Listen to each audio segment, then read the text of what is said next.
particular. The Pakistanis know it well, even though they might be young, some of them very young. But my speech as the leader of the opposition in the Senate always had a consequence of me needing a walkout. So that's what you build up to. But here was a lawyers' movement which restored democracy, which ousted a military dictator, and which restored the independent judges who had been not only deposed by the military dictator but had been arrested and detained along with their children and family members. Now, the perspective of this movement, why this task was easy and why this task was difficult, is more grounded in history. In Pakistan, we have a whole number of components of the ruling elite, and none of those components of the ruling elite is pro-democracy or is tolerant of judicial review or of the judicial processes. All these components are virtually the products of the British Raj. First, the feudals. We have in the ruling elite an important component of feudal landowners with large land holding, enjoying impunity and power and authority over their subjects, their serfs, into this date and this age. Basically, Pakistan was a desert or a shrubland until the mid-19th century, when the British conquered it. They conquered Sindh in 1843 and Punjab in 1849 in the battles of Miani and Jallianwala. And once this enormous tract of land with 5 major tributaries of one great river, the Indus, and all flat as a dinner plate, came under them, they realized its great potential. It could be the granary, it could be the agricultural appendage to the empire. And they dug canals, they built barrages, blocked the rivers, raised the level of the water by a foot or 2 feet, and then dug canals and fed lands, canals as long as 100 miles, 200 miles, leading to fields that were previously desert, parched wastelands, and suddenly they began to bloom. And we do have 2 crops a year from irrigation water. Now these were vast lands that were opened up by irrigation to agriculture, and obviously people had to be settled there. So they were allotted in vast tracts to what became the feudal gentry of Pakistan. Now the feudals and the landowners actually owe all their land, and their titles do not go beyond a maximum of 140, 150 years. So it is from the Raj bureaucracy that they receive this largesse. The second element or component of the ruling elite in Pakistan is the bureaucracy, the civil bureaucracy. The civil bureaucracy was also a creature of the British Raj, the imperial British government. Its main purpose was to collect the revenue from the landowner, collect the crop, the surplus produce from the landowner, and to convey it to factories in Manchester and Lancashire where value would be added. So all our cotton would be actually stacked in bales, held in bales, brought to Manchester, and from Manchester, in Manchester value would be added, jobs would be created, textile mills were set up, and huge mammoth textile mills and a great industry, textile industry, with Indus remaining the agrarian appendage to the Raj. Indus is that one great river with its 5 tributaries, Punjabi tributaries, and therefore I call it really Pakistan, pre-partition Pakistan as Indus. So Indus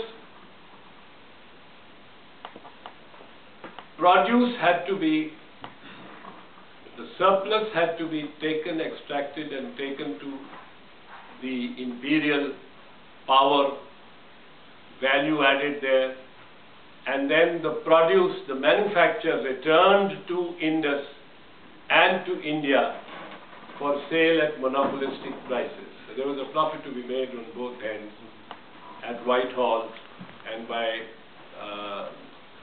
the imperial government and the imperial bourgeoisie. So the bureaucracy had enormous power over the landowner because it regulated the supply of canal water, and it was the depository of the and the custodian of land records and land settlement. So the second element and component of the elite was and continues to remain against democracy and against any kind of oversight by judicial review. In other words, it remains imperial. It continues to retain the orientation of the Raj. A third component was the army.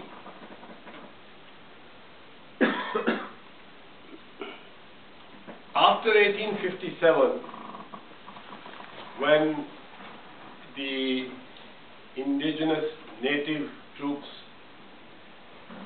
mutinied as per British accounts or entered upon a war of independence as per South Asian accounts, but there was in 1857 an uprising. The uprising made the Raj, the imperial authority government, conscious of the fact that it would require a new army. And the newest region that had been subjugated by them was Indus, oblique Pakistan, in 1857. And certain districts of Pakistan were earmarked for raising the Royal Indian Army. Before the First World War, between 1857 and 1919, 60% of the Royal Indian Army came from 5 districts of the Punjab, which means Punjab and the Pakhtunkhwa, because Punjab and Pakhtunkhwa were all under Punjab, were all characterized as Punjab at that time. 60% of the Indian Army came from 5 districts. Now these 5 districts were deliberately kept underdeveloped. They were deliberately kept deprived of irrigation and irrigation networks and works and railway lines and development and roads, because were a man fighting in Burma at 11 rupees a month, the paltry salary of something like 11 rupees would be 1 pence perhaps a month, and worry to know that back home there is prosperity in my district. Back home there are crops where there was parched land at one time. He might not owe that loyalty to die in Burma faced with mosquitoes that were as big as golf balls, or Japanese bombs and airplanes strafing at him. So those districts were kept deliberately underdeveloped so as to raise an army from those districts. These are the districts. Now they have been divided into many districts, but they used to be the districts of Jhelum, Kamalpur, Mardan, Rawalpindi, Mardan, Naushera, basically. Now they have been split into many other districts like Chakwal and Fatehjung, etc., but these were the districts at that time. So the third component of the establishment, so to say, or the legacy of the Raj was also anti-democratic. A fourth component could have been for a urge for democracy, and could have been an agent for the decolonization of the state or of the unraveling of the colonial state. It could have been, and that was the bourgeoisie. But while India prospered, and in India, under the British Raj, a very strong and vibrant bourgeoisie developed. In Indus, again, the development of the bourgeois and the bourgeoisie was minimized, was consciously minimized. India had to be set up. Initially, even India was not industrialized. It was discouraged. But with the First World War cutting off and putting communication lines in jeopardy, the imperial government thought that there should be an alternative industrial base. And so India, Tatas, Birlas were encouraged to set up textile mills, were encouraged to set up steel works, even though steel works and locomotives, the only customer for the locomotives remained the British government. But in India, industry was encouraged, particularly during and after the First World War, that is 1914 to 1918. And a large industry grew. Even before that, the Indian bourgeoisie had, since the conquest of Bengal in 1757, supported the British. It had helped the British, it had helped the consolidation of the imperial government since 1757, the Battle of Plassey and the conquest of Bengal. The merchants had sided with India, with the East India Company, because it was a commercial enterprise, and had grown. So the Indian bourgeoisie had developed along with the business and the expansion of the East India Company before 1857. After 1857, the Brit thought they would switch partners, and from the bourgeoisie they switched to supporting the landowner, because the landowner now would support and would feed the Raj. Whereas so far the bourgeoisie, the Indian bourgeoisie had helped the British win the Raj and win the empire. So there was a contradiction. Post 1857, the First Indian War of Mutiny, the uprising of 1857, the First Indian War of independence and 1857. After that, there was this competition between the Indian bourgeoisie and the British manufacturer, and therefore you have a lot of Swadeshi movements. You have the Indian National Congress formed in 1885. You have the Indian Chamber of Commerce formed also in 1885. But while the Indian bourgeoisie is now competing and wanting independence and bringing in with the Indian marching, with the Indian National Congress and with Gandhi and with Tilak and the others, and with Swadeshi movements and competing with the imperial manufacturers, wanting the imperial manufacturers out, are now contesting the right of the Raj to rule India.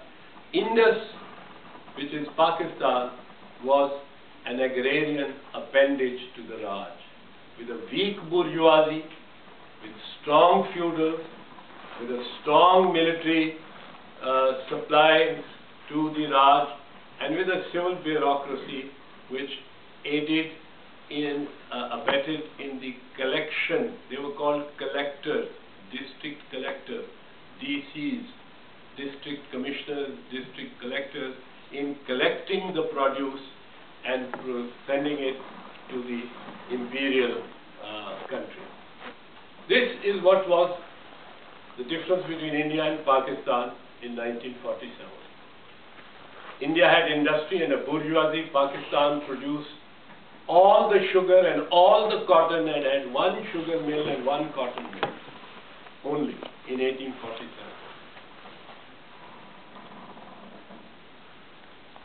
This is really what, these were all anti-democratic forces.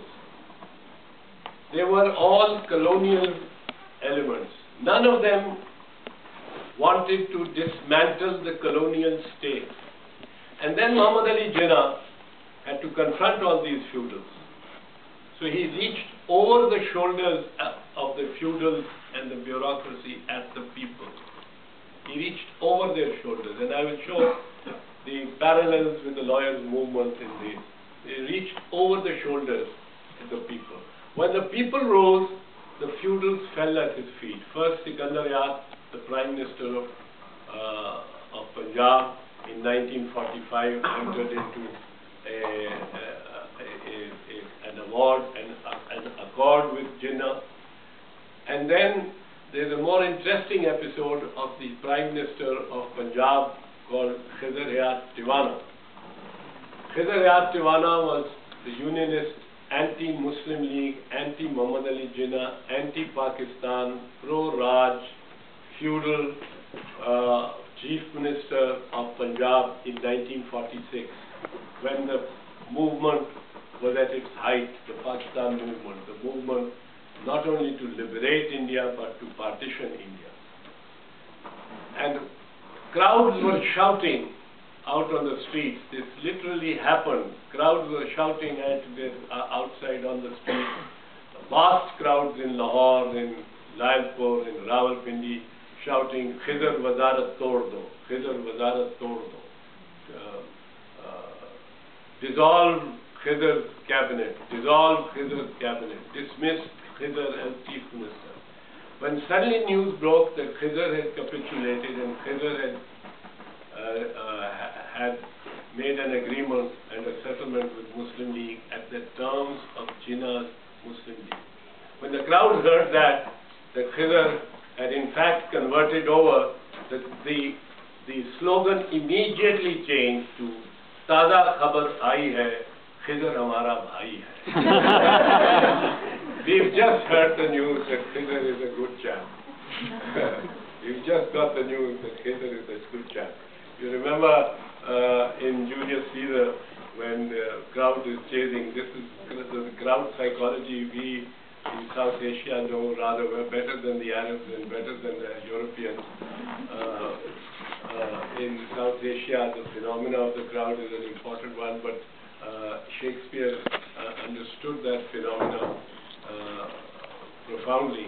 in that after the murder, assassination of Julius Caesar, there are crowds, wayward crowds going around chasing senators, and they're chasing one senator, and they're chasing the senator, and they say, he's Seneca the senator, Seneca, get him, Seneca the senator, kill him, Seneca the senator.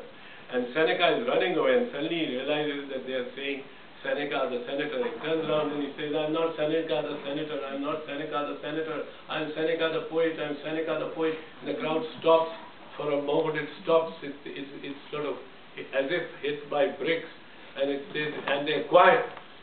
And they say, oh, he's not Seneca the senator, he's Seneca the poet, he's Seneca the poet, he's not Seneca the senator. And then one man shouts, Seneca the poet, kill him for his bad verses, kill him. So,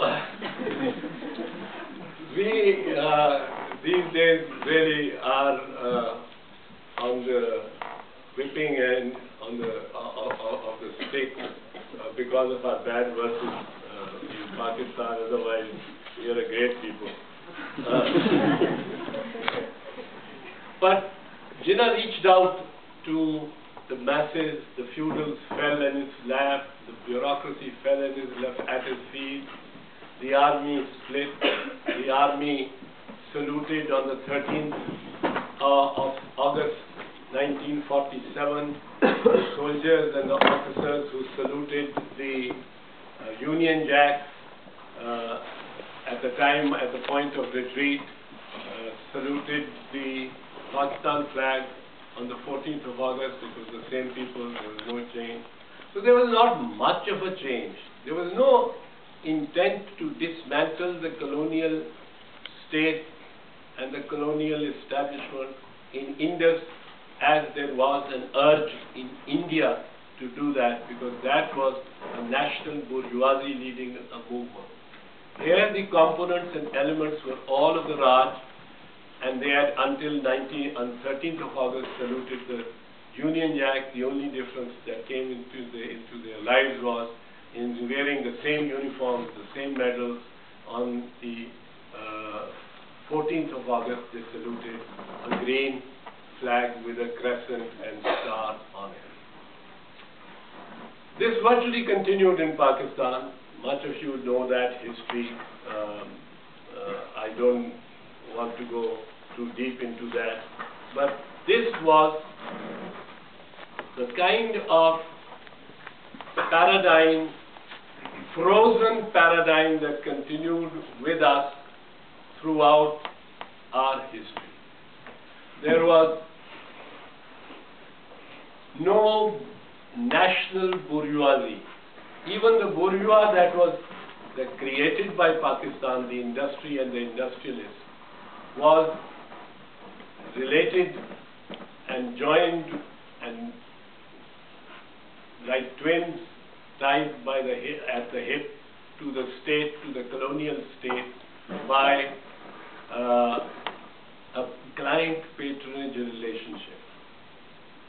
All industry that was set up in Pakistan was set up because as a patronage, act of patronage by the state. You just knew a good official. All industry was regulated. You could not set up any big industry. You could not set up a textile mill. You could not set up a cement plant. You could not set up a jute plant, a fertilizer plant, until and unless you got a permit from the government to do so. And permits were at times valuable. I got a permit and sold it to Adil. Adil would pay me a large sum of it, almost half the price of the textile mill, and I would go away making a packet. There's a story of the governor Kalabagh and a civil servant, his favorite civil servant Mazari. And Kalabagh called Mazari close to retirement one day, and he said, have you provided something for your kids? He said, no sir, I haven't. I will have a pension. He said, I've got this permit for you to set up a textile mill. Go set up a textile mill. On this permit, you'll get credit from the bank. You'll get land at 1/5 the price. but you'll have to pay 1/5 the price for the land, but you'll get it through the Land Acquisition Acts and the land, the machinery, and so take this permit and set up a textile mill. And Bazari said, sir, thank you very much, you are very kind, but I don't have money to purchase the land. Even the 1/5 price I can't pay. So Kalaba opened his drawer, took out another piece of paper and said, all right, take this permit also, sell this and buy land with this. Set up an industry. So even capitalist was a crony capitalist. He would not support democracy. He would